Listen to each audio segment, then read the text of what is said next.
নমস্কার বন্ধুরা, কেমন আছো সবাই? কি দেখে কি মনে হচ্ছে? আলুর চপ? না না না, কোনো চপ না।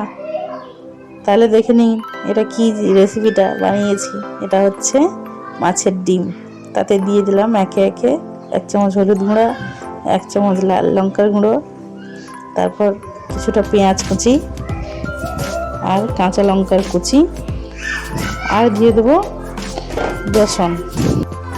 ব্যাস, এবার আর কি, সব কিছু উপকরণ দিয়ে ভালো করে মেখে নিন। এই যা, আমি তো নুন দিতেই ভুলে গেছি, আপনারা একটু নুন দিয়ে দেবেন নিজেদের স্বাদ মতন। এবার ভালো করে মেখে গরম গরম তেলে ছাড়ুন আর ভাজুন। বেশি তেল দেবেন না কিন্তু, এই যে অল্প তেলের থেকে একটু বেশি, ডুবো তেল না কিন্তু। এবার অল্প অল্প করে দিয়ে নিজেদের ইচ্ছে মতন শেপ করে বড়াগুলো বানিয়ে ফেলুন। এবার বড়াগুলো ভালো করে উল্টে পাল্টে ভেজে নেবেন। বেশি হস্তিনার মতন জোর জবরদস্তি করতে যাবেন না, হালকা হাতে আস্তে আস্তে উল্টে পাল্টে ভাজুন।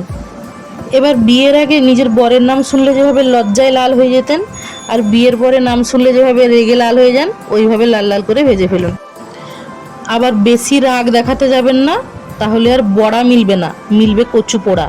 আমারগুলো তো শ্রীলঙ্কার ম্যাপ হয়েছে, আপনারা গোল গোল করে ভাজবেন কিন্তু। আজকের জন্য টাটা।